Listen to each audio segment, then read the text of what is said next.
You are now listening to the best sports talk show in the Windy City. Combs and Fitz. Windy City Sports Talk. Give it up for him. Let's go. From the birds of the lake, there ain't no mistake. And Combs and Fitz gonna have the greatest of the hot takes. Okay. So hop on the board and join the bandwagon. Ooh. They gonna keep your feet moving and sometimes how you laughing. Yeah, that's so true. Come on through with the sports talk is what you wish.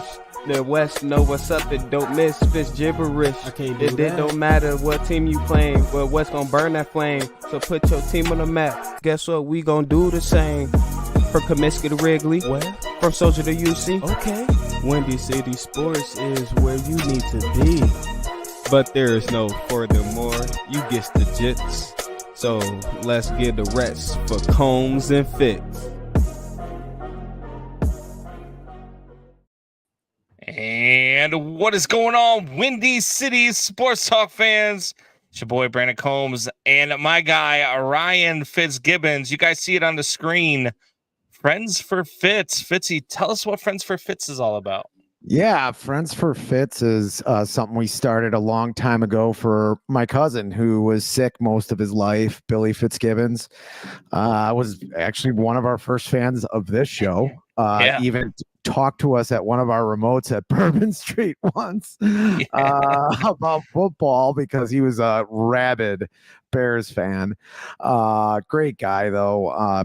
Got sick when he was young and got better, sick, better. I think everybody's heard the story before. Probably my best friend. And just a great guy. So we put a few benefits together for him while he was alive to pay his medical bills. So now we wanted to put a benefit together to remember his life and for another family on the south side in Mount Greenwood, Beverly area. All proceeds will go to another needy family that had somebody who was sick like Billy, who just got dealt a bad hand. But it was fun. It's right at those Christina Fields on 115th and Central Park right there. Great time. There'll be a lot of good bands there. Railroad Gin, one of my cousins, sings in that band. Foam Rider, Joey's Hot Dogs, Calabrese, raffle baskets, and much more. The raffle baskets are going to be pretty cool. There's a Bears cooler that we're going to be raffling off. That's going to be, you'll want to see it. You'll probably go into the raffle for it. It's like one of those stand-up wooden coolers that are pretty nice. So bring the family. It's only $20 for a family, $10 per person. We'll have food. You bring your own drinks. So it's a great cause. And like I said, he was a fan of the show. He watched the show from the beginning. Yeah, Michelle and I are definitely planning on coming out, and we will be there for sure to help celebrate. I remember when Billy came to that live, and he walked past the table that we were sitting at, and he heard me say something about the Bears, and his head just snapped, and he came walking back, and he joined us for like 45 minutes on the other side of the mic, just talking Bears. So definitely a great event. So if anybody wants to come out, any of our listeners out there want to come and join us, any of you guys listening on Badass Radio, any of you guys that are here watching tonight, definitely check us out at the St. Christina Fields. Guys. Yeah, Dads with Bacon guys, come on down from Milwaukee, show some support. June 29th, this Saturday, 3 p.m. St. Christina Fields. If you don't know how to get there, just DM us and we'll let you know. And you can hang out with Combs and Fitz for a little while. Probably be a little inebriated. Not gonna lie. Depending on what time of day. Not gonna lie. Yeah. So I'm working the 8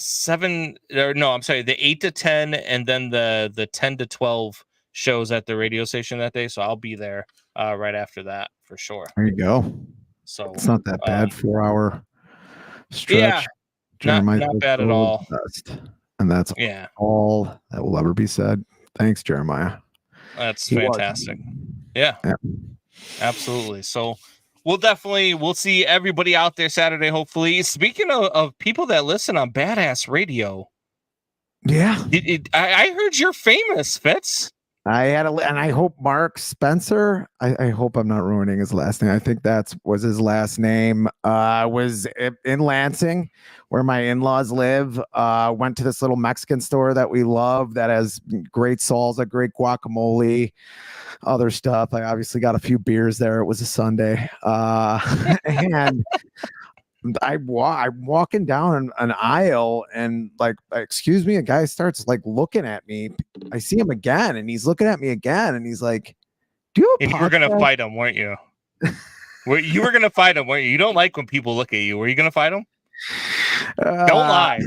I wasn't going to fight him. I was like, what the fuck is going on? Like, really, why is this guy looking at me like this? First time I was like noticed in Bourbon a while ago, but it was one of the a Southside Beanbag guys who was at our draft show, and I met him on the draft show, so it wasn't like a big deal.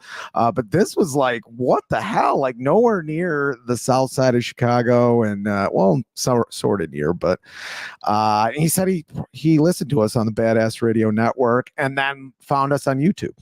That's awesome. YouTube, listens when he can. He works nights now and then.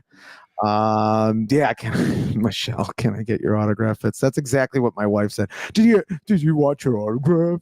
It's like, no. He's like, no, you guys crack me up, and it's good stuff. Like, you know, did he try to take a selfie with you or anything and be like, no, hey, look who I met? Probably should have, but it like happened so fast, and my brother's 40th was the night before, so maybe I was a little. You were still hungover. Or maybe even still a little drunk. Taking a picture of him with him, that would have been actually pretty cool. Yeah, that would have been a cool thing, you know, like you could be like, hey, let me get your name. I'll find you on Facebook. I'll tag you in this. We'll put it on the Facebook page. Let people know that you know about us and how you heard about us. I was looking for him earlier today, but if you listen, failed opportunity, Fitz. Failed opportunity. If you listen, comment and friend me on Facebook, Mark. I'm sure he'll be listening. But he's probably like, fuck you. You don't even remember my last name. I'm pretty sure it was Spencer. Okay. All right. That's awesome though, man. Hey, look, that's what it's all about, man. When you get recognized, when you're doing stuff like the way we've been doing this show and the way we promote it and all the hard work that goes into it. It's good when you have people that you don't know that recognize you from the show. Because I gotta tell you right now, there's probably about 75 to 100 people that actually know me that don't even know I do a fucking show. So, oh, you do a podcast? Yeah, I told you a few months ago. Actually, yeah, I asked you to watch. I put it on Facebook. You know, yeah, you're probably subscribed to it, but all right. Yeah, that's awesome. I already have a God complex. I was going to say, do you see that shirt he's wearing? How do you wear that shirt and not have a God complex? This is the worst Hawaiian shirt that they ever made. There's a couple shirts that are actually pretty cool and are a different material. This is so thin, and I think it's like part nylon. If I stay out in the sun with it too long, it'll probably stick to me. It's just a terrible shirt. Like I was like, I couldn't wait to get the Hawaiian shirt when I went to the game with my dad. Yeah. My dad threw his away or gave it away and was like, thanks, Dad. And I was like, he didn't want anybody to know he was there with you. Yeah, probably. Fuck off. This is because the Cubs keep losing. Is this why? Man, look. It's I'm not gonna let you ruin my night. Okay, we got Texas A&M versus Tennessee in the College World Series, Game 3, winner take all. We got Game 7 in the Stanley Cup Final, winner take all. I mean, it's going to be a fun night of sports, man. I'm going to enjoy all of it right up until I fall asleep at about 7:35. So I'm going to try to enjoy every freaking bit of it before I have to. Crochet's pitching. That's about the only thing worth watching on the White Sox. Yeah. Justin Steele's pitching tonight for the Cubs, but they got flexed into Sunday night last night, and then they had to travel to San Francisco to play the next day. Stupid ass MLB. Jesus. Anyway. Yeah, this is the Jeremiah most boring shirt. It is boring. Yeah, it's like black and white too. They had one that had like leaves on it and stuff like that looked like marijuana leaves and other leaves. Did they give it away for and the free? insignia. Yeah, they gave it away for free, but they've had other ones that look they actually look kind of cool. This one fucking sucks. You were calling me a hypocrite yesterday because I told you about, working for the Windy City Bulls this year. And in order to do so, we get onboarded by the Bulls. And so we have to make sure that we're not gambling on basketball. We're not allowed to gamble on basketball during the season. We're not allowed to talk poorly about the organization. So you're going to have to do that dirty work for me. And we're also getting a paycheck from Jerry Reinsdorf, which you think that makes me a hypocrite and a liar. Why am I a hypocrite and a liar? You're taking money from Jerry Reinsdorf. I guess taking money from him is okay, but yes, I'm not giving it back to him. Employment. So what? It seems a little, I don't know. He's got 25 men on a major league roster stealing money from him every single day. I don't know about that. Garrett Crochet is only making $800,000 this year, and he's, I think, number 2 in WAR for pitching. I think he's the number 2 pitcher in baseball. Okay, so then he's got 24 guys on a roster that are stealing from him every single day. Yeah, I mean, Andrew Benintendi, or like my brother John said yesterday, Eloy Jimenez is an extortionist. Yeah. I go back to 25. I go back to 25 because Chris Getz is stealing money from him every day too. Yes. Yeah. Maybe even 26. You want to add Pedro Grifol? Let's add Pedro Grifol into that. Yes. That idiot. Oh my God. 16's the toughest one to get, guys. In fucking June. Yes, he is. Yes, he is. Yeah. Eloy Jimenez, back for one game? One game. 27 games or something like that, 27 days. And then background. We can start with the This is a true story. We're here now. We might as well talk about him, I guess. I was driving into work on Sunday, and I got a text that said the White Sox activate Eloy Jimenez. I was like, oh, cool. Maybe he'll be able to stay healthy. Maybe he'll gain some steam before the trade deadline. Then they can use him as a trade piece. And by the time the show was over, my co-host tells me, hey, did you see Eloy Jimenez got hurt today? I said, no. You misread that. They brought him off of the DL today. He's like, yeah, I know, but he went back on it. He got hurt during the game. And I'm like, oh, wow. Because how do you can't make this stuff up. I know you can't. How does this guy back, I guess today? It just came out an hour ago. He's back today. Is he Greg Oden? Yeah, Greg Oden was the number 1 pick, but I mean, the guy in basically what would have been his rookie season hit 31 home runs, and he's quite a hitter, man, when he's healthy. He's not Greg Oden. He's never healthy. He ain't far off. He was supposed to be pretty good. I mean, he was the jewel of the trade with the Cubs. The Dylan Cease, was good, but he was just coming off Tommy John surgery not too long before then, and was, he was a good prospect. But Eloy Jimenez was the prospect. Eloy Jimenez has had 2 games where he's played over 100 games, 2 seasons, I should say, where he's played over 100 games. 2019 when he hit the 30, 31, and then 2023, which was last year. Not a very good year. No. And he was hurt part of the time last year too. Yeah, in 2020 he played 55 games. But that's COVID year, so he was relatively healthy that year too, I guess, right? Yeah, I guess. COVID year, 55 out of 60. He had a good year, and he had a pretty good year that year too. So you thought, here we go. So 21 he had played 55 games. 22 he played 84 games, and so far this year he's played 21 37. Is when he went over the wall. I forget where it was at. Went over the wall in a spring training game. Yes. And almost detached his arm from the game. It was around my birthday too. So it was a good birthday present. Thanks, Eloy. It's obvious he's not. And I think we talked a little bit about him last week. It's obvious he's not doing any off-season training. It is June 24th. The White Sox have 21 wins. Yeah, it's pretty bad. And I don't see how it gets any better when you have a general manager, and I wanted to get the quotes right, when they was asked on the specifics on when times might be better at Guaranteed Rate Field, or at least be in the playoff hunt, at least be in a division race. He said his answer when Jerry Reinsdorf dies? Exactly. That's the only honest answer, right? He said, it's tough for me to put an exact timetable on it. These types of things are certainly fluid. There's players that perhaps take a little bit longer. Yeah, we know all this. We know all this. To be ready to be productive, you got injuries, obviously, and your team seems to have more than anybody else's. You've always got to have your thumb on the pulse of it.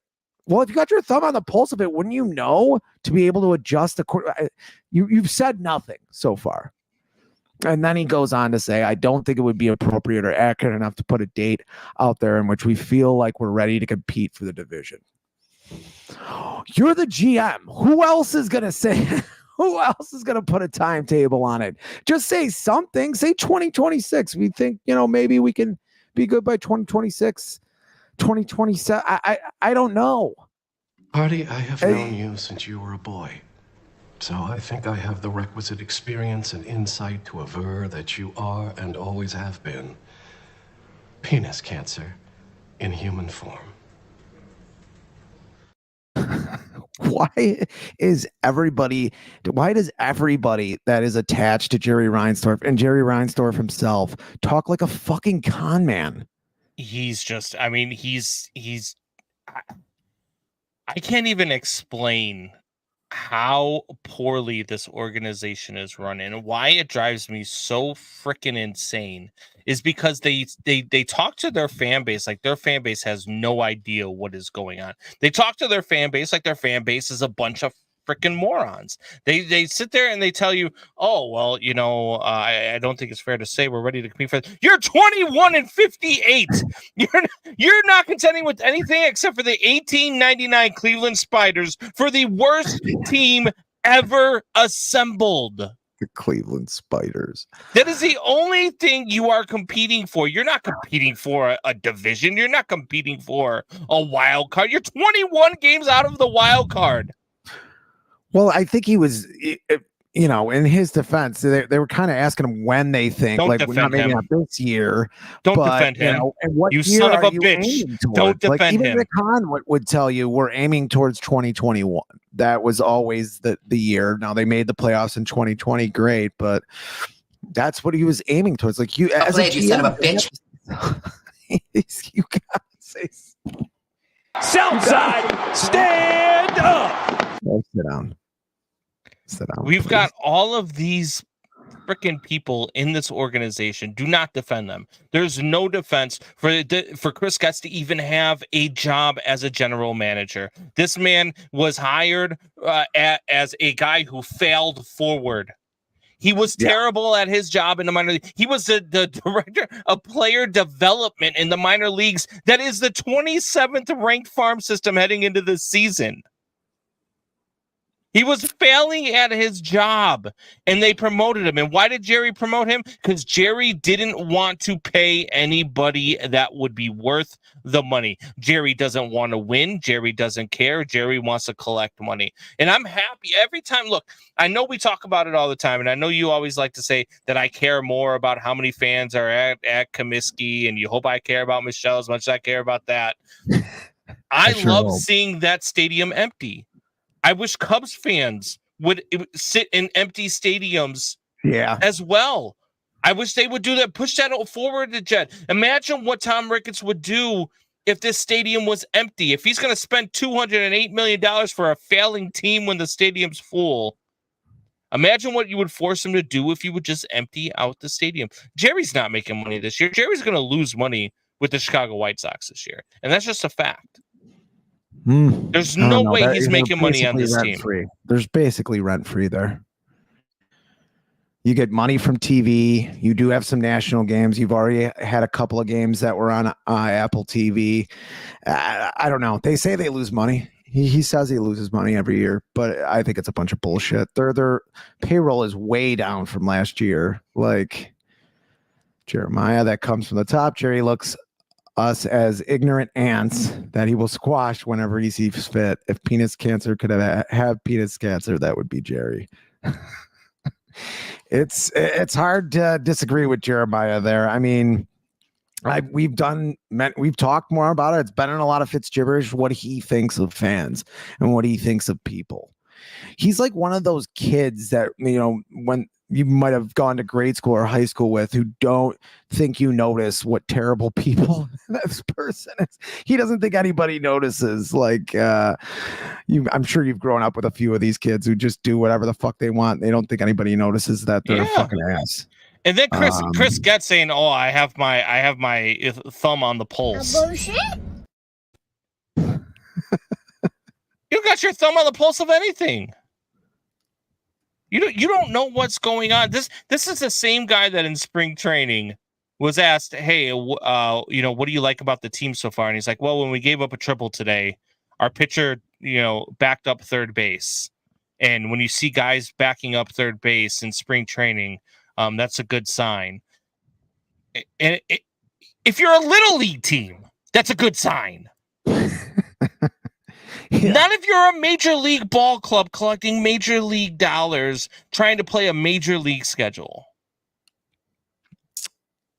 I just think the guy's an idiot. I don't know, other than to save money. I don't know why he's a GM of a major league team. It's so annoying to watch this continue. And then he was going to be the guy. So when he first got announced, he was the guy because Jerry owed it to the fans to win as quickly as possible, and he already knew the team. The guy still doesn't even know when they'll be good again, but he knows the team. He knows the team. Pedro Grifol, is he actively trying to get fired? I mean, at this point, wouldn't you want to be in this organization? Either that you came in and you were supposed to be a good team. It's either he wants out so bad that he's trying to get fired, or he really is the dumbest motherfucker to ever put on a uniform. It's one of the two. There's no middle ground there. He is either actively trying to get fired without saying it, or he is the dumbest motherfucker to ever put on a uniform. He's just dumb. The stuff that he says makes no sense. There's no chance that anybody in that clubhouse respects him. There's no chance that anybody in that clubhouse is willing to follow him. Nobody's playing for him. This isn't an Eberflus situation where, he was okay with the defense, so we're going to bring him back. This isn't that. He is bad at everything he does. So he is either doing it on purpose, like I do bad dishes and fold laundry wrong, so I don't have to do it at home. He's either doing that, or he's just really fucking stupid. I think it's the really fucking stupid. If I had a guess, I'm on your side with that. I think that's the case too. Like, I just think he is country dumb because of all signs point to it. Like I said, I have become friends with somebody who was close to the team, and the things that are being said in that clubhouse when the cameras aren't on is beyond stupid. To address a team when the cameras aren't on, in the midst of a 15-game losing streak in June, when you guys had only won 15 games all year long, to say the 16th is the hardest one, just like in the playoffs, guys, that's your speech? It's so bad. There's teams that win 20 It's beyond bad. You haven't won 20 games, 20 games in 3 months. Yes. Whew. And we talked about how bad the Miami Marlins have been, and how bad the Colorado Rockies have been, and all these other teams. They're if they were in the same division with the White Sox, they've got a 7 to 8 game lead on them. Yeah, 27 wins for the Marlins, 27 wins for the Rockies. So there you go, 6 game lead. The White Sox are at 21. Yeah, so a 6 game lead for the Rockies and the Marlins. And there's no end in sight for this. There's no end in sight. No, I think they'll probably set the record. I mean, I thought Colson Montgomery might come up here and might win you a couple of games, but well, they're gonna set the record for guys, win percentage, I would say, right? Because the Cleveland Spiders, I think, only won 19 games in 1899. So, but they only played like 142 game schedule, I believe. I believe they finished 19 and 123, which 19 and 123, I believe, heading into when they finished 19 and 123, I believe heading into September or whatever, they had 18 wins heading into September. They were like 18 and 96 or something like that, and they finished 19 and 23. I mean, wow. it was one of the worst teams ever. But this White Sox team in modern history, they're gonna go. Would you, if I told you right now, hey, I'm going to give you the over under at 45.5. Are you betting? That's a tough one. Well, that's the thing I was about to say is they're going to trade some pitchers here. So they're going to trade pitchers. They're going to trade Tommy Pham probably. Probably going to be on a playoff team, or there's talks about Luis Robert. Yeah, that's I still don't think that makes much sense to me, but nothing they do makes much sense. And yeah, so they're going to get worse. I thought there was going to be a time where, like, yeah, they'd have a couple of rookies up here who played well, but every time they bring a rookie up here, they fall on their ass. He probably wipes his ass towards his balls. I feel sorry for his wife. I feel sorry for his wife. So maybe she gets in that Haktua. That's how you get your urinary tract infection, Jeremiah. Anyway, they'll probably promote Pedro to president of baseball operations, says Jeremiah. That's probably how it happens. Keep promoting people. It's like that Seinfeld episode where they keep promoting the guy that's fucking can't do his job just to get him out of there. If you fire him, does TLR take over for the end of the season? Oh my God. If you were to fire him at the All-Star break, that's when most, if there's a manager that's going to get fired, they'll get fired during that All-Star break. And then out of the All-Star break, an interim manager takes over. Please, no. Can we get Sleepy Tony back? He was the manager the last time they were good.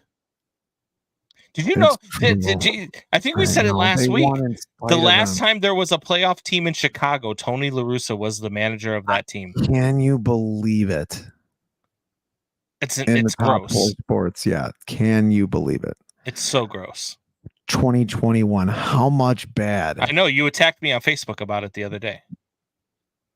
Well, let's start a Chicago sports podcast. They're good. Look at the Bears are good. The White Sox are good. The Cubs are up and coming. The Cubs are going to go 3 years in a row at 500. Here we go.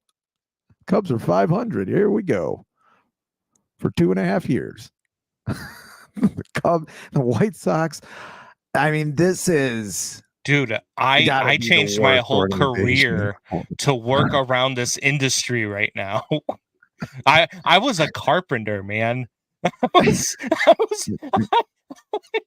I was a carpenter. I was building people's kitchens, their dream bathrooms, I work in sports media in Chicago now. Your timeline works kind of like Jesus's. You're kind of like Jesus. He was a carpenter. You're an idiot. But anyway, and yeah, it's just been a lot of losing here in Chicago. Not everywhere though. I mean, we do have some teams. I think there's some teams we were right about. I mean, you had the Sox win in the division. That was terrible. You had the Sox probably win in the my division. Worst call of all time. You had the Sox winning the division. I had the Detroit Tigers winning the division. Yeah. They're the bottom two teams in the American League Central right now.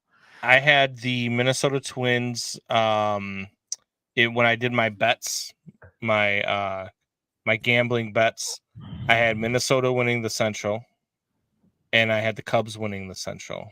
And both of those two teams look like they're dead in the water right now. I believe they're both 8 games out.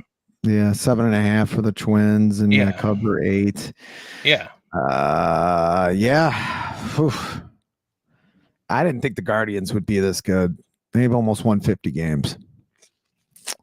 and they've been pretty good all year. I mean, it's not like anything's changed. Will you read Jeremiah's comment out loud, please? I'm looking at the standings. If Combs is Jesus, does that mean that Fitz is his father in his own mind? Well, I'm not calling you daddy. You can't. You will be seated at the right hand of me. I am the beginning and the end. Yeah. I am the Alpha and the Omega. You're something. I am Yahweh.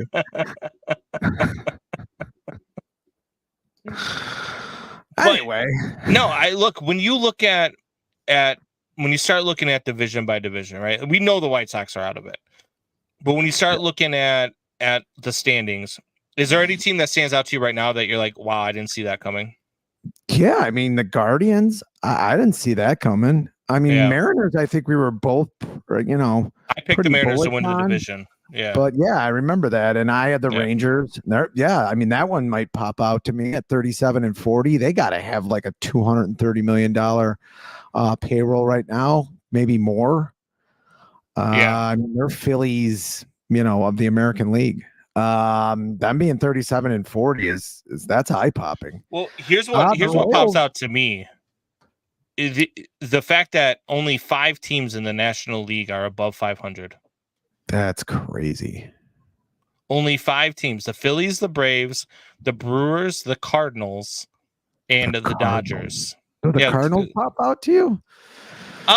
They do starting rotation. They do. Sonny Gray's been really, really good for them, and Arenado's had a bounce back season for them so far. I think that they can. I mean, they're only 2 games above 500, so they could easily come back down to earth. They've won 3 games in a row. They're on a 3-game winning streak. So they got. I believe they had.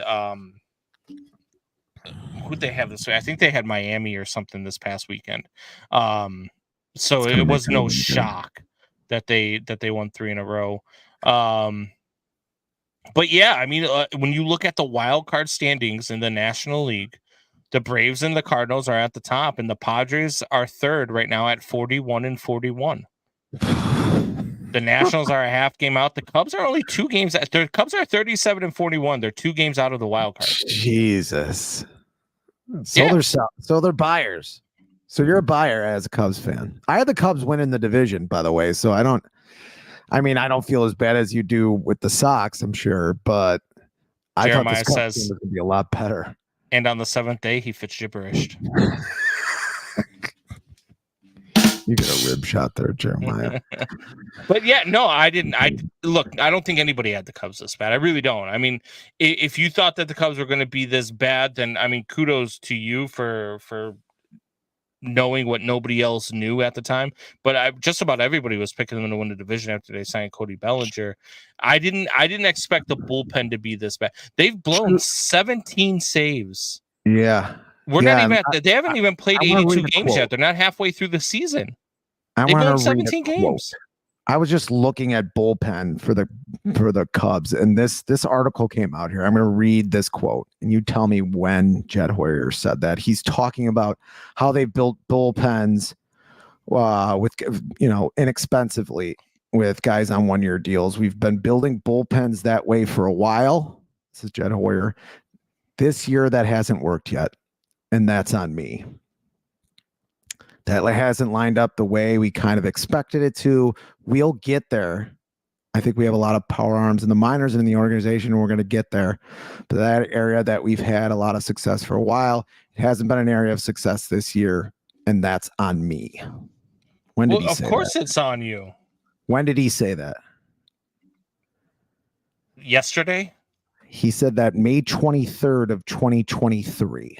Oh, so okay. This is not a new problem. Yeah. And the only addition they made to the bullpen, they made one addition to the bullpen, and that was Hector Neris. That was the only addition they made this offseason. I mean, yeah. I mean, to a bullpen that were pointing your fingers at yourself. And he does mention actually in that quote that he hasn't done well for David Ross. He ain't doing too good for Craig Counsell right now. You know, we talked about it with the Bulls last year about how does this team just run it back? How do they run it back with the same roster? The Cubs did the exact same thing. They ran it back. Yeah, they signed Cody Bellinger in the offseason. That Cody Bellinger played for the Cubs last year. Shota Imanaga, they added. That was a good signing. Hell yeah. That's been a good signing. But Hector Neris was the only other addition you made. Otherwise, you ran it back with the same team. You thought that having a guy that played catcher position that played the best season of his life at the age of 36 was not the anomaly. You thought he could repeat that, and you banked on it. You thought that Cody Bellinger, who had one really good season after having a bunch of injury-riddled seasons, you thought he could repeat that. You banked on it.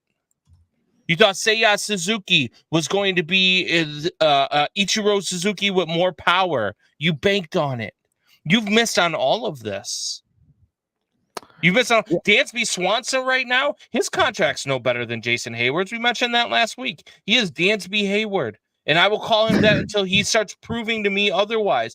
This guy but yeah, he's at sure. He's starting to hit the ball, and if he breaks out of it, I will change my tune on it. But as of right now, to this day, right now, that $175 million contract is the same exact contract that they gave to Jason Hayward, and right now we're getting the same fucking production, with the exception of Jason Hayward won a World Series. Jason Soriano. I mean. Yeah, at least Alfonso Soriano was good for a couple of years. Yeah, no, he was good. People, yeah, I mean, he was always hitting. These two guys just stop hitting. Your whole team, what you've done is you spent money, $208 million, 8th highest payroll in baseball. You spent money, but you spent it in all the wrong damn places. Yeah, and even you spent it with bad contracts. Even Imanaga, who's been great, and it looks like a great signing by them. Everything points to it. But really, for 60-70% of the year last year, Marcus Stroman was around what Imanaga is now. He wasn't as good, but he didn't get bad until the end of the year. Marcus Stroman. I mean, he was good. So you're really just replacing Stroman. You're not doing much more. Yeah. You're not improving the team. Hayward was not better, Jeremiah. It's not Jeff Blauser. I mean, Jason Hayward, I believe his best season might have been like 243 or something with the guy. I don't even know what it was. It was bad though. He did good with the Braves. He had a season where he hit a lot of home runs with the Braves when he was younger. Yeah. And then had a decent season with St. Louis, walked a lot. So you thought, okay, he can play. He's one of the best right fielders defensively in the league and walked a lot. You think, I can get away he won 5 Gold Gloves. It's a Billy Bean type play to put him in there. But you know what? Theo Epstein did the same thing in Boston, where he paid money in the wrong place for a guy. One of the guys was a right fielder who hit lefty. His name was Carl Crawford. And then Carl Crawford was terrible. It was one of the worst Boston Red Sox contracts of all time. Jason Hayward's best batting average with the Cubs was 2018. He hit 270 that year. He had 8 home runs. His best home run season was 2019. He batted 251. He hit 21 home runs. Oh, wow. That's not a bad season. We'll take that now. But, yeah. I mean, you paid him around 170. Yeah. And he had some bad years. Jeremiah, he was a Gold Glover, but so was Dansby Swanson. Dansby Swanson played Gold Glove shortstop last year. He's playing. He's been hurt at the beginning of this season. He plays hurt all the time, which is stupid. Cubs got to stop playing their guys. Nico Horner should have been on the IL twice already with a freaking hand injury, but they haven't thrown him on the IL yet either. They keep throwing him through and letting him keep playing. Jed Hoyer has not shown yet, and I'm telling you right now, if they don't make any moves, if this team does not make the playoffs this year, Jed Hoyer should lose his job. Really? They should be looking for a new GM at the end of this. If they don't make the playoffs this year with this payroll and this you should be looking for a new job. Wow. Absolutely 110%. Because what have you done since Theo left? Nothing. No, you went into a They got a rebuild good farm system, but yeah, you rebuilt the farm system, but great. But now you've blocked it with bad contracts. I mean, even Chris Getz by the end of this year, they're going to have a top 10 farm system. The Sox, you can do that and still be an idiot. And still not be good at your job and build a farm system. You could trade guys and get guys that are good prospects. And who says that these guys are going to be good when they come up to the major leagues? I mean, PCA, he's been decent defensively, but he hasn't been able to hit. He can't. No, he's Albert Almora all over again. I'm starting to have freaking flashbacks. Well, that's what I'm saying. Like, he could play a great defense. He just can't hit at this level. He just can't. He hasn't proven it yet. He hasn't shown that he can hit consistently at the major league level. Same thing with, you talk about the farm system. What's happened when they called up Matt Mervis twice? He's failed both times. Yeah. So this farm system that you're building, okay, but what can they do at this level? Who's to say Owen Casey's tearing it up down in the minor leagues right now? Who's to say that he can hit at this level? How do we know? Let's find out. And if he comes up and he struggles too, how great is your farm system really? And why are you not using some of these guys to trade for pieces that are proven major league talent, like Pete Alonso, like Vladimir Guerrero Jr., or anybody else that might be available right now? Why aren't you going out and getting a bona fide catcher instead of worrying about Tomas Nido, who was DFA'd by the Mets? It's too early. That's what Jed, where we read his quote last week. Well, then if it's too early, you don't care. You don't care about winning. It should never be too early. Because you know what? When the Padres were struggling at the beginning of the season and they needed somebody who could get on base, what did they do? They made a fucking trade and they went and got Luis Ariz. Yeah, he's a damn fine player. They needed a play and they went and got him.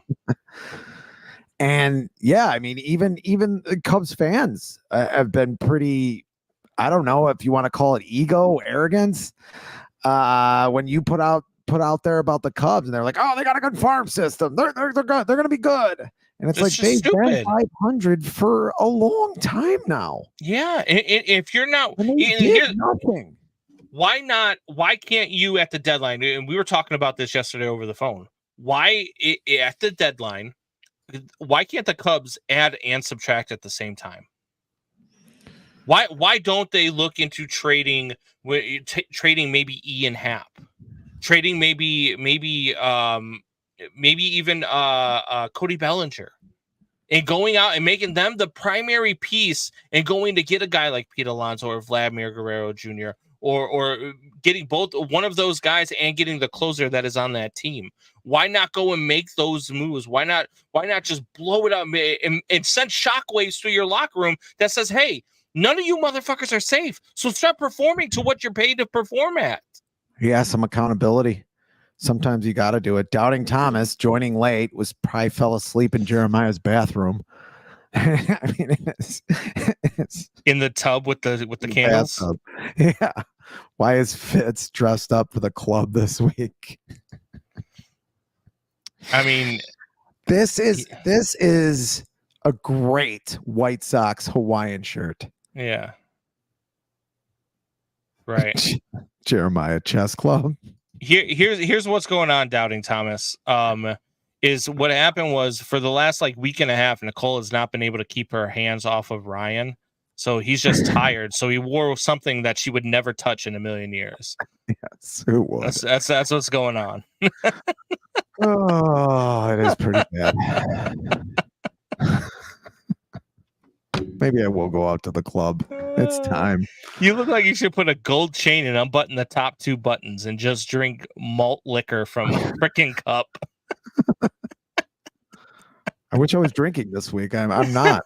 I take a chug right now. I'll take a chug of water. There we go. Now she just beats him and he sobs in the corner. I only cry when I masturbate. That's why he likes it. He wore the shirt on purpose. Who does that? I did it for the show. Okay. Oh, I did it for the show. Did it for the show. Stop that. Stop it. Stop it. Can you stop yelling at me, please? No, I can't stop yelling, because that's how I talk.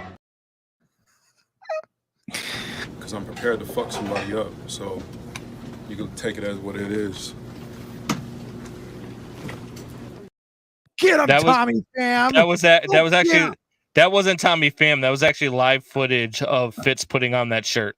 Yes. Get him, Tommy Pham. You walk right out of that locker room and right onto the IL. Oh, shit. Go right out of that locker room and onto the injured list, Tommy Pham. Because I'm prepared to fuck somebody up, so you can take it as what it is. You got knocked the fuck out, man. Give me my goddamn. Yeah, I'm not sure I'd fuck with Tommy Pham now that I'm thinking about it. Yeah, a lot of people think that footage was from Friday. That was actually Tommy Pham with Jock Peterson. Oh yeah, that was a thing. that was a real thing. Slapped the shit out of him over fantasy football. Tommy Pham's coming to a league near you. We should get Tommy Pham on this podcast. Oh God, that would be great. That would be amazing. How do we know this isn't Time Machine Fitz? Could be.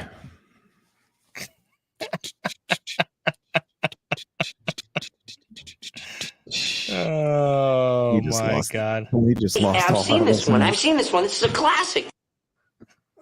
A bad classic. Back to the Future Fitz. Oh no! This is it. This is our show now. We don't fucking even do anything anymore. Why would we even talk about sports? I mean, there's nobody as good. People will come, Ray. Not to White Sox Park. They won't. Sorry, James Earl Jones. Not to White Sox Park. No. And look, they'll keep coming and watch the Cubs. The Cubs could be 500 for 20 years straight. They'll keep coming. Yeah, it's so insane. I've gone to a lot of games, and I never boo my team. Like I don't. If they're bad, they're bad. I go to the game. That's my fault for going to the game when they're bad. Yeah. I don't boo them off the field, but the Cubs were getting booed off that field when I was there last Monday night against San Francisco. And I just sat in my seat in silence for like probably a good 10 minutes after the game. I was just so disappointed, dude. No, it's just the disappointment in what this team was supposed to be to what it has become. What this team has become is just, it's laughable. It's laughable that when you have a safe situation, that Hector Neris is an option right now. He's blown 13 of the 11 of the 17 saves. Oh, God. I mean, it's bad. So what are you going to do now? We saw the other day Keegan Thompson came in for a save opportunity and shut the door. So now is Keegan Thompson going to be that guy? I think, me personally, when Ben Brown came off the IL, that's the spot he would go. He would go straight to the bullpen and he would become a closer. They got to do something and different. we'll worry about you starting next year or the year after. This crap is not working. They got to do something different. It's not working. Love the new moniker, DT. Doubting Thomas. What is it? Oh, it's The Boys, the show on Amazon. He thinks he's Superman now. Doubting Thomas. I'm heading over to your house, Megan. What a fucking loser. What is going on between Doubting Thomas and Megan TV? Well, all she says was she liked the moniker. She didn't say, "Hey, whip your dick out." Yeah. What is going on? He's a fast worker. He's like that Victor Kane that was trying to hit on Shanna a few weeks ago. Oh, Jesus. That came out of nowhere. We're going to have to block Doubting Thomas brother. Now for showing up on Megan TV's doorstep? It's getting weird. I hope Megan TV has a gun. Or Protect yourself, Megan. Air pepper spray. The kind that like fucking just tears your eyes apart for weeks. Open your pores though, Doubting Thomas. Yeah. Jeremiah says, I say we let this play out. All right. That's what we're doing now. This is what we're doing. This is basically it. They come to Iowa for reasons they can't even fathom. Oh, don't go to Iowa. Well, I mean, they're going to send half the If you team go to Iowa. If you go to Iowa now, you got to have a boat. Half of Iowa is underwater. Yeah. People won't come, Ray. People don't want to see your terrible product and your bad baseball, football, basketball, and hockey teams. Okay. Don't say that shit again. People love Iowa. Who? Caitlin? Oh, because you're a Caitlin Clark fan? Where's your Caitlin Clark jersey? You should have a couple of those by now, huh? It's on its way. U.S. postal system's really, really slow. You had to get the Caleb Williams jersey first. And And that's going to be behind you soon. Speaking of the Bears, ESPN came out this week. 8.5 games is the over-under for the Bears, according to ESPN. Hammer the over. Hammer the over. Yeah, I think 10 sounds good. 10 or 11. I mean, they better. So starting next week, for those of you that are NFL fans. Good segue. Starting next week, we are going to start breaking down division by division, one division per week. We're going to break down each team in the division, each schedule. And we'll tell you what we think about each team. We're going to do an actual real sports podcast thing. And we're going to talk some sports. And we're going to give you opinions. And we're going to try to sway your betting. Maybe a couple of facts. Maybe. Probably. A couple of facts. It'd probably just be all bullshit. Not a couple. Maybe facts. Facts. Okay, facts. I'll deliver the jersey when I feel like it. Jesus. Always nagging the mailman. Speaking of good transitions, Isabel says, I'm just here for Fitz gibberish. Oh, all right. She's my niece, I guess. Shouldn't say that. She's a fan of the show. We never met her before in our lives. You're like, she's my niece, I guess. I mean, what? Are you not sure, or she's my niece? I was just saying, I probably shouldn't say that. She's another fan of the show. God damn it! But you said it. Stop you said talking. it, not me. Stop talking. All right, start the music again. All right, keep.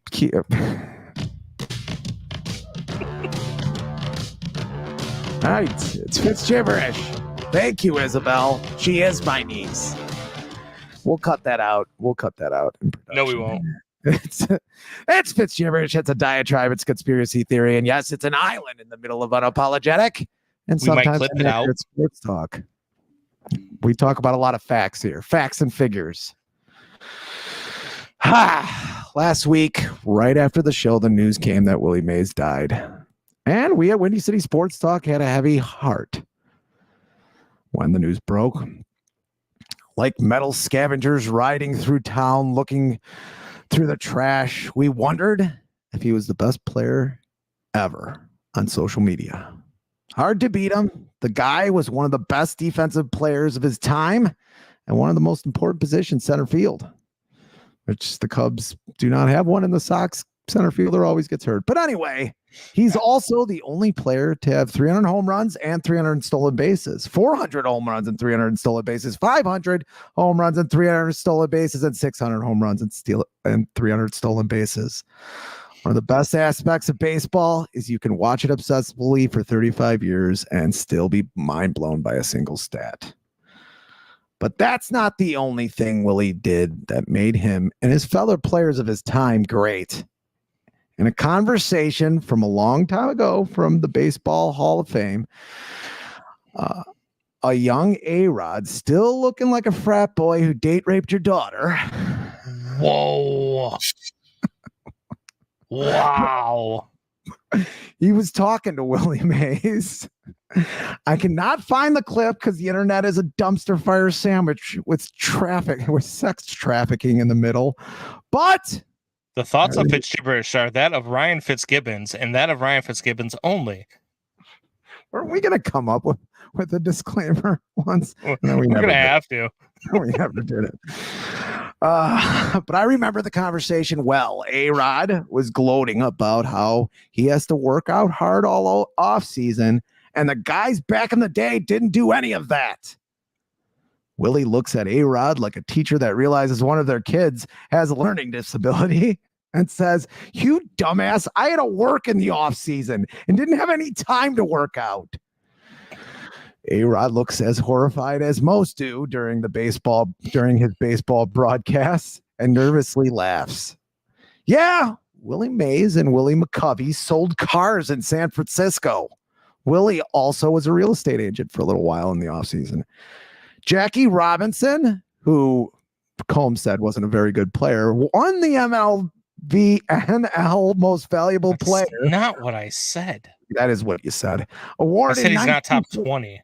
1949, he won the MVP, and in the offseason went to work at Sunset Appliances in Queen. The owner quoted as saying he's a natural salesman with a natural modesty that appeals to buyers. Jim Palmer started on the mound in the 1966 World Series, but just a week later he was selling suits in a department store in downtown Baltimore. Jesus. Yogi Berra, after he won his first American League MVP in 1951, sold suits at a store in New Jersey, teaming up with Yankees second baseman Phil Risotto. He also sold appliances at Sears Roebucks. Remember Sears? Pretty I do. This needs to be brought to people's attention, not just because of the fact that times have changed. Athletes are just different now, and the toothpaste is not going back in the tube. So watch or don't. The sport will go on without you anyway. Yes, indeed, sports are one of the best investments you can possibly make. Jerry Reinsdorf bought the Sox for $20 million in the early 80s, and they are worth over $2 billion now. 2.1 according to Forbes. Ricketts bought the Cubs for $700 million in 2009-10, and they are now worth $4.2 billion. Inflation. Inflation. Even a casual financier can tell you that outstrips the market by hundreds of percentiles. Although, try as they might, baseball owners cannot make the same money off the backs as baseball players like they did in the early to late 20th century. The average salary now is right around $5 million per baseball player. So, who can they make money off of now?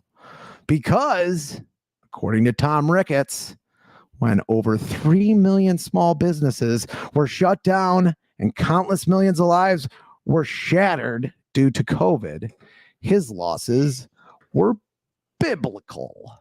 Did you take offense to that? I take offense to it. Hell yeah, I take offense to it.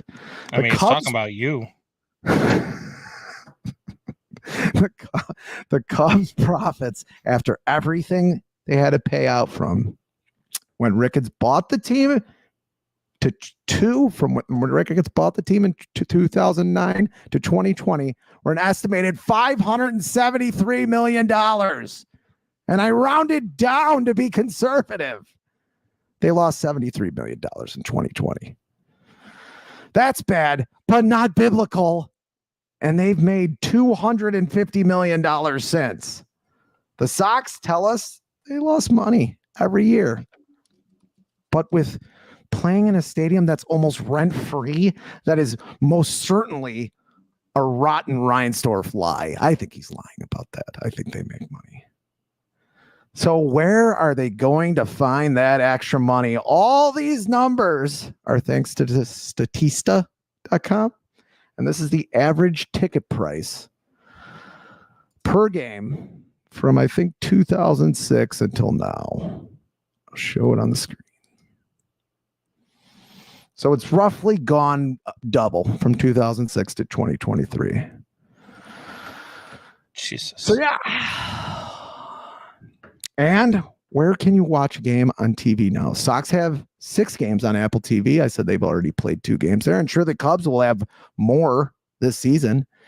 As I have spoken on here before, the streamers are coming. The streamers are coming. Yes, it's on the backs of working and middle class whose numbers are dwindling that will surely pay the money that the owners are losing to players. And I'll just sit here and wait until we decide to do something about it in American sports as fans and start making their long ascent down for revenues. And that's Fitzgibberish Combs. Well, are you going to the bathroom? No, it's, with this baseball and the way that the ticket prices are and the sales of teams. I mean, it's just going to keep going up and going up. I mean, baseball. Jeremiah can't even watch games. One thing that, holy cow, Doubting Thomas. Willie Mays played against firemen and plumbers. Wow. It's just going to keep going up. I mean, there's no end in sight for this. It's every year the ticket prices go up. Dude, I went to Wrigley the other day. A dog and 2 beers cost me $63.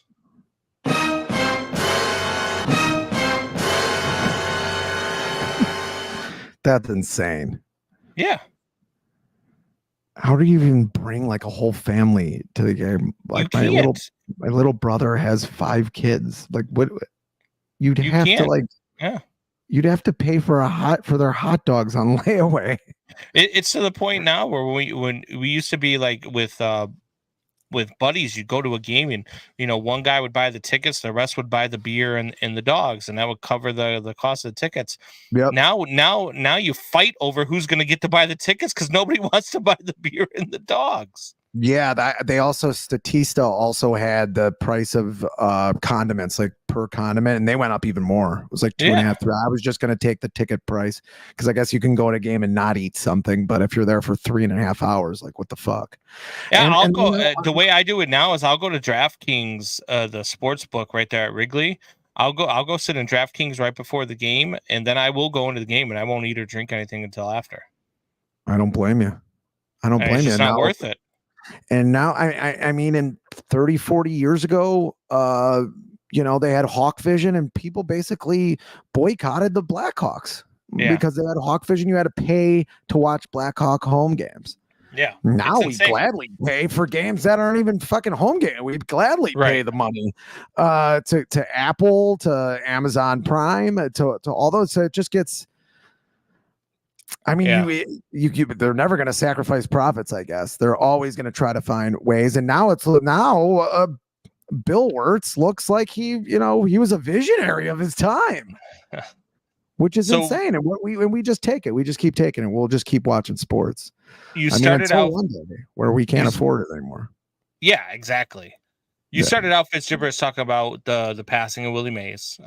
Very, very sad passing. It's not fair that we lose guys like Willie Mays, we lose guys that we lost like Jerry West and the other basketball guy, Bill Walton. We lose those guys, but Jerry Reinsdorf and Virginia McCaskey are allowed to live. Alive and kicking, yeah. But when Willie Mays passed, we started talking about like, hey, who's on your baseball Mount Rushmore? And this would be my baseball Mount Rushmore. You got the greatest of all time, Barry Bonds, Babe Ruth, Willie Mays, and Mickey Mantle. How did you fit Barry Bonds' head on there? I had to shrink it because you sent me this after Willie Mays died because I said best baseball player ever. You said close, and then you sent it over, and I said Barry Bonds plus giant head. Yeah, equals better than Willie Mays. And I guess if he's on Mount Rushmore, that's close to his actual head size, right? On Mount Rushmore. Willie Mays, I mean, he hit 660 home runs, and he was a great center fielder for most of his career. Yeah, I mean, and not to say Bonds wasn't a bad right fielder, but by the end of his career, come on, he wasn't really a defensive player anymore. No, he wasn't a defensive player. He was actually he was actually hurting his team defensively, but offensively he was so good. What were you going to do with him? His numbers were ridiculous. And the Giants weren't going to trade him because he was the only reason people were coming to ball games. Yeah, because they started to get bad. They did go to that one of the best World Series ever, Anaheim against the Giants, where they went to the World Series. But after that, they weren't good anymore. After that, and he played 5 more seasons, I think. After that, 4 or 5. It's really hard for me to put Bonds on there, but his numbers are ridiculous. Yeah, Jeremiah, I agree with you. This is why in 2024 you can't buy a package where you can watch Chicago teams in Southern Indiana. I mean, yeah, I agree with you. I mean, baseball's bad at marketing. That's why people talk about, oh, baseball was dying. They needed the pitch clock. No, baseball needs to market better. And baseball is never dying. Absolutely. Baseball is the test of time. But if they started marketing better, if they stop blacking out fucking games. It's insane that they're still blacking out games. It is insane that they're still doing that. And it took them 10 years to find out that, oh yeah, putting highlights on social media works. Yeah. Maybe we 7 are one of years. the It wasn't really 10 years, but it was a long time. Basketball already got super popular around the world from it. One of the hosts on BetQL or BetMGM Daily on the BetQL network, her husband played for the Cubs, and she admittedly loves baseball, but she doesn't watch it because she can't watch it in Tennessee. She's in Nashville. She can't get certain teams on the pack. She can't get the Cubs because their minor league team plays in Nashville. You can't just add them to the package somehow, No. like just play for one team, monthly. Not if you're in that. You can as long as you're not in the blacked out market. Well, you have to pay for. If I lived in New England, if I lived in New England, I could pay $10 a month to just get Cubs games. They did add that about 5 years ago. Oh, okay. But why not? You can buy a service to stream Bears games. It's called the Sunday Ticket, and you have to pay for that, and then you have to pay for YouTube TV and all that other shit. It's insane. Yeah. Because you can't just have just Bears games. So no, it's ridiculous. Like why is it that you can get the NASCAR package and you can pick a driver and you can be in the car with the freaking driver on camera riding on his lap. We can't watch one football team on a Sunday, or we can't watch one baseball team because you live in Southern Indiana, which is a 4.5 hour drive to come to a game. Yeah, that's a joke. It's just astounding, and just not being able to watch it on regular TV. Like you have to, like even when football went to ESPN, it was like, wait a second. Like I just thought it sort of broke the law. I was really young at the time, and it was like, how I have to have a cable package to watch the Bears now? You fought the law, and the law won. Yeah, and I just think as the American public, people just do. Yeah. They're so addicted to sports, they have to watch it. I do it. I watch Sox games on Apple TV. It's a terrible broadcast, but I watch it anyway. My guy Grant Leader. Go Oilers! You rooting for the Oilers tonight? So game 7 of the Stanley Cup Final tonight. Right now I've got the Texas A&M and the Vols on TV right now, but the Oilers, Florida, yes, Grant, yes, I am. He works at the station. I am tired. But for game 7, if I had to bet tonight, I would go with the same bet that I would have taken in game 6, which is Oilers money line, McDavid to score a goal, and McDavid to have over 1.5 points. Because if the trend continues, McDavid's just been carrying this. He's minus 3,000 to win the Conn Smythe. That's his betting line heading into today, which tells me that even if they lose, he's the overwhelming favorite to win the Conn Smythe. 100 assists. It's insane. Yeah, he's had 42 points in this playoffs. 42 points in the playoffs alone. 47 is the record. Who wants Florida to win? The Florida Panthers don't even really want to win. I mean, their fans don't even want them to win. He's at the station right now talking with Bob Nightingale. Ask him to get some dirt on Jed. Can we fire Jed? Or Jerry? Can we kill Jerry? Can we get Jerry to like? Yeah, exactly. Can we slip Jim? Can we slip something to Jerry? I'm not employed yet, so I get to talk about this. Not employed by the Bulls, so I get to talk bad about Jerry. Heck no. So yeah, I don't. Is it live from Jerry's lap? I hope not. Jesus It's Bob Christ. Nightingale. Grant, Jeremiah Murray wants to know if Bob Nightingale is live from Jerry Reinsdorf's lap. That's where he usually sits, nestled. I would say probably he's probably giving him that Haktua. Did you see that crap? At any rate, yeah, dude, it's all over the internet. I actually used it on the Dogs broadcast the other night. Actually, good times. Yeah, he's talking from his car, says Grant. Okay. Yeah, no, the Dogs, they had a pitcher who normally hits 92, 93, and we're on the broadcast, and he hit 97 on the gun, and I was like, wow, he gave that one a little extra Haktua.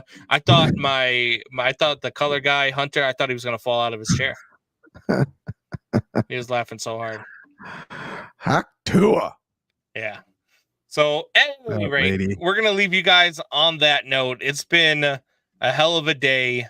Wanted to bring you guys a show today, but Fitz wants to go hang out with his son. I want to go hang out with my pillow and my blanket. And we're going to be back next week. Don't forget, guys, NBA draft is this week. NHL draft is this week. Next week, we will have a guest on the show. She is from the Hockey Princess podcast. She talks Chicago Blackhawks on the podcast. Check out that podcast if you get a chance. If you want to listen to a hockey podcast, she does a great job on that. Pretty good, yeah. Yeah, so we're going to have her on the show. We're going to talk Blackhawks, the draft this weekend. We're going to find out, who they take. Are they going to take another forward in Demidov? Or are they going to go with Levshinov? Did they trade back out into the first round to get another defenseman? All that stuff. Can I pronounce any of those names? Probably. You probably can't know. But at any rate, we got also on Saturday, don't forget Friends for Fitz. It's on the screen right now. June 29th at 3 o'clock this Saturday, St. Christina Fields. Bring your families, bring as many people as you want to bring as much drinks as you want to bring. Let's all have a good ass time in memory of Billy Fitzgibbons. Let's do it up for them. Let's do it for Ryan and the family. Let's show our support for these guys. Bill was a hell of a person. Jeremiah, come on out, man. Come on out. We'd love to see you out there. Would love to see you out there. And then if you wanted to maybe snatch Doubting Thomas out of your bathtub and bring him with you, you could do that as well. Or not. I mean, it don't matter. Until next week, same bat time, same bat channel. Have a good night.